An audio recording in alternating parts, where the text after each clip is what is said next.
نحمدہ و نصلی علی رسول الکریم اما بعد اعوذ باللہ من الشیطان الرجیم بسم اللہ الرحمن الرحیم کلا انہ کان لآیاتنا عنیدا سارہقہ صعودا انہ فکر وقدر فقتل کیف قدر ثم قتل کیف قدر ثم نظر ثم عبس وبصر ثم ادبر واستكبر فقال ان هذا الا سحر يؤثر ان هذا الا قول البشر سأصليه سقر وما أدراك ما سقر لا تبقي ولا تذر لواحة للبشر علیہا 19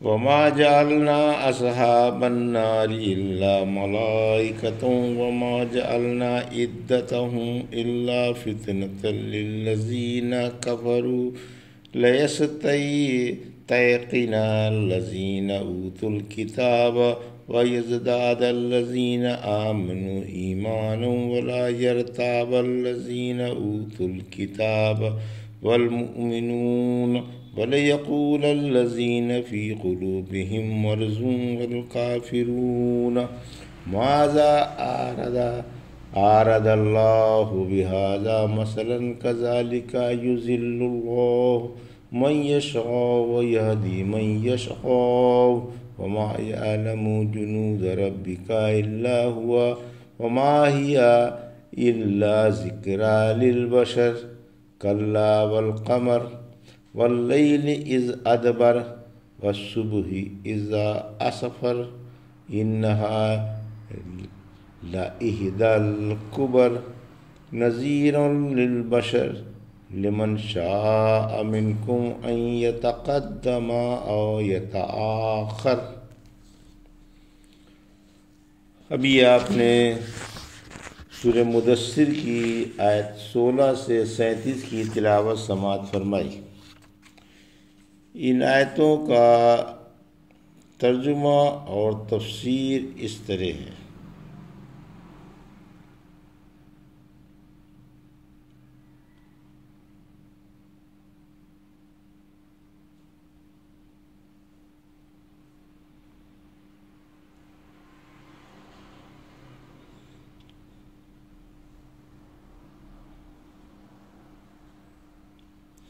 اس نے سوچا اور ایک تجویز کی، غارت ہو کیسی تجویز کی، پھر غارت ہو کیسی تجویز کی، پھر دیکھا، پھر برا منہ بنایا اور تیوری پر بل ڈال لیے، پھر پیچھے ہٹا اور غرور کا اظہار کیا، پھر بولا یہ تو نقل کیا ہوا جادو ہے، یہ انسان ہی کا کلام ہے، میں اسے جہنم میں ڈالنے والا ہوں۔ جانتے ہو جہنم کیا ہے؟ جہنم نہ باقی رہنے دیتی ہے اور نہ چھوڑتی ہے، وہ کھال جھلس دینے والی ہے، اس پر 19 فرشتے مقرر ہیں۔ یہ تھا ترجمہ سورہ مدثر کی آیت 16 سے 30 کا تفسیر۔ ایسا ہرگز نہ ہوگا کہ آخرت میں بھی اسے عزت و عیش ملے، کیونکہ یہ ہمارے احکام کا مخالف ہے اور ہماری باتیں جاننے کے باوجود کفر و سرکشی پر اڑا ہوا ہے۔ ویل سعود کی تفسیر۔ اب ہم اسے سعود پہاڑ پر چڑھائیں گے۔ ایک حدیث میں ہے کہ ویل جہنم کی ایک وادی ہے جس میں کافر 40 سال تک گرتا رہے گا مگر اس کی گہرائی تک نہ پہنچے گا۔ سعود جہنم کا ایک پہاڑ ہے جس پر کافر چڑھایا جائے گا، 70 سال تک چڑھتا ہی رہے گا، پھر 70 سال تک اترتا ہی رہے گا، اس پر ہمیشہ کے لیے یہی عذاب مسلط رہے گا۔ سعود جہنم میں ایک آگ کا پہاڑ ہے۔ کافر سے کہا جائے گا کہ اس پہاڑ پر چڑھ۔ جب وہ اس پر ہاتھ رکھے گا تو اس کی آگ اس کا ہاتھ پگھلا دے گی، پھر جب ہاتھ اٹھا لے گا تو پھر ہاتھ حسب سابق ٹھیک ہو جائے گا۔ یہی حال پاؤں کا ہوگا۔ ابن عباس دانا فرماتے ہیں سعود جہنم میں ایک چٹان ہے جس پر کافر منہ کے بل گھسیٹا جائے گا۔ یہ جہنم کا ایک چکنا پہاڑ ہے۔ کافر سے کہا جائے گا کہ کچھ ہی ہو اس پر چڑھ، یا اللہ اسے عذاب کی تکلیف میں مبتلا کر دے گا، یا سخت تکلیف و عذاب مراد ہے۔ آیت 18 سے 20۔ ہم نے اسے اس تکلیف و عذاب سے اس لیے قریب کیا کہ یہ ایمان سے بہت دور تھا۔ اس کمبخت پر بار بار اللہ کی مار ہو۔ جب قرآن کے بارے میں اس کی رائے پوچھی گئی تو اس نے سوچ کر یہ بات گڑھی۔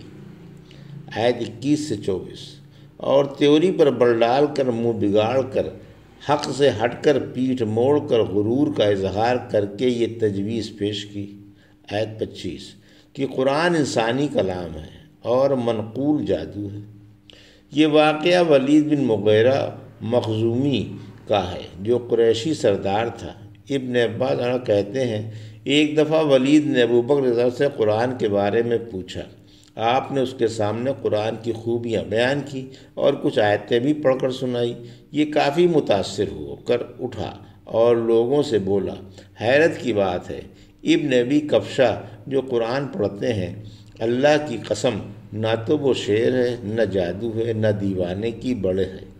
کلام تو اللہ ہی کا معلوم ہوتا ہے۔ جب لوگوں نے اپنے سردار کے خیالات بدلتے دیکھے تو فوراً مجلس شورا منعقد کی اور بولے کہ اگر ولید مسلمان ہو گیا تو سارے قریشی مسلمان ہو جائیں گے۔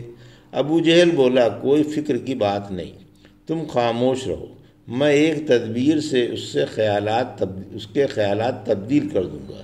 چنانچہ ابو جہل ولید کے گھر جا کر ولید سے کہتا ہے کہ آپ کی قوم نے آپ کے لیے خیرات جمع کر لی ہے، کیا آپ کو خبر نہیں؟ ولید کہنے لگا، کیا میں سب سے زیادہ مالدار نہیں؟ پھر میرے لیے خیرات جمع کرنے کے کیا معنی؟ ابو جہل بولا، لوگوں کا خیال ہے کہ آپ ابو بکر رضی اللہ عنہ کے پاس آتے جاتے ہیں تاکہ کچھ اور مال ہاتھ لگ جائے۔ ولید کہتا ہے، کیا میرے خاندان میں بھی اس بات کا چرچا ہے؟ اللہ کی قسم اب میں کبھی ابن ابی قحافہ، عمر اور ابن ابی کبشہ کے پاس نہ جاؤں گا، اس کا قرآن تو نقل کیا ہوا جادو ہے۔ اس پر یہ آیتیں اتریں۔ آیت 26۔ ہم اس بدبخت کو بھڑکتی ہوئی آگ میں غوطہ دینے والے ہیں۔ پھر اس آگ کی اہمیت اور ہولناکی ظاہر کرنے کے لیے فرمایا۔ آیت 27۔ جانتے ہو سقر کیا ہے؟ آپ کو خبر نہیں کہ سقر کیا ہے؟ آیت 28۔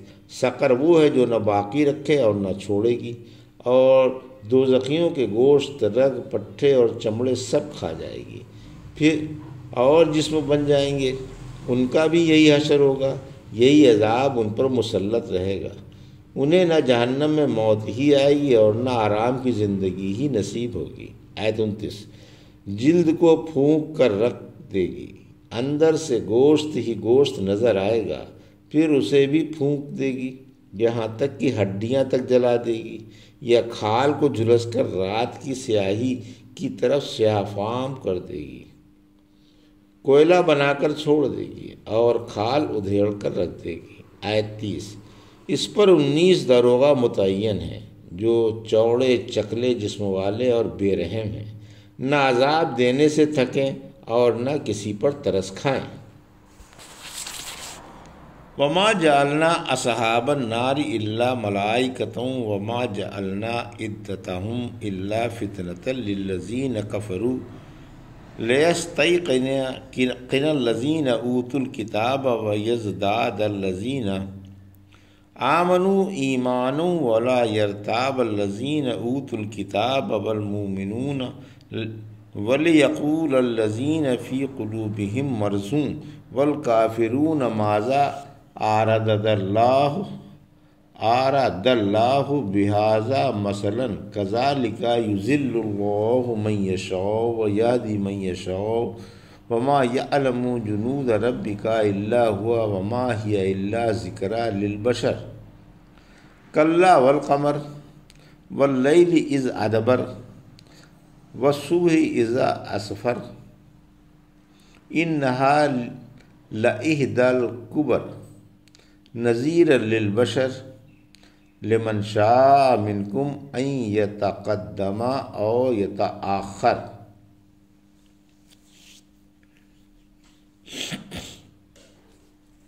ترجمہ: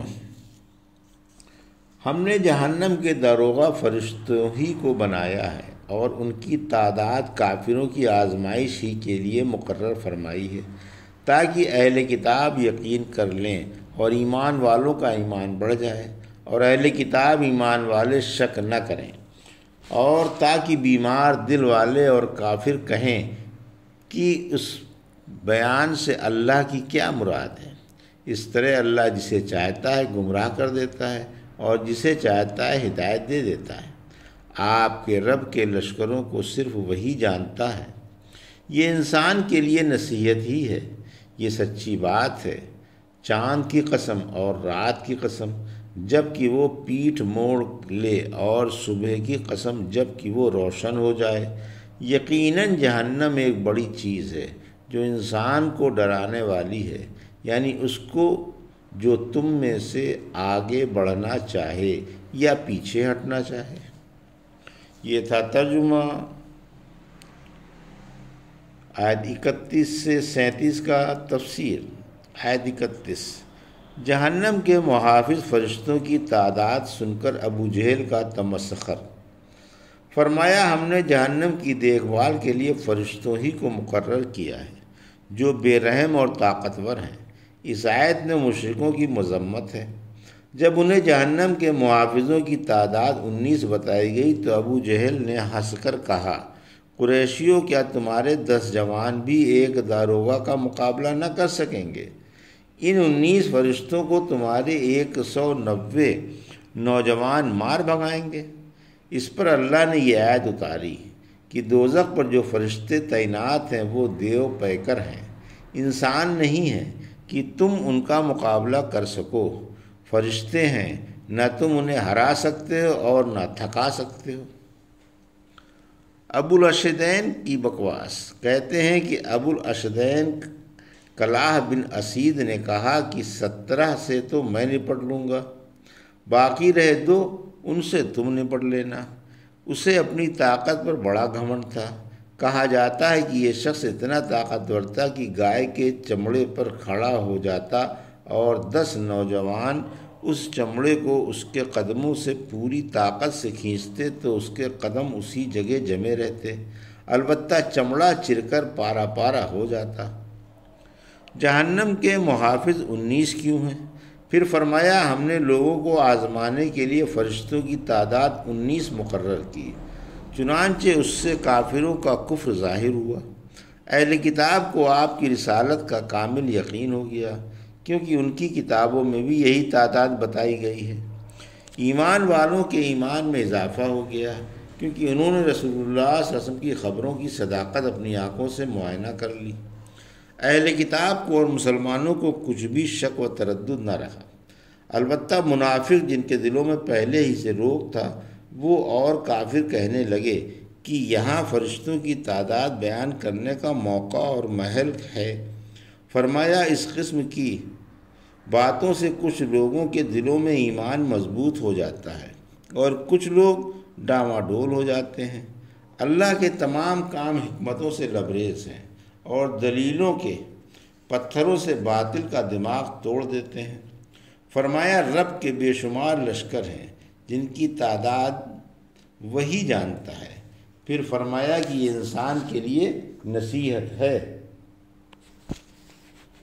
آیت 32 سے 33: چاند کی جانے والی رات کی اور آنے والی روشن صبح کی قسم کھا کر بتایا جاتا ہے کہ آیت 35: یہ آگ بڑی اور اہم چیز ہے۔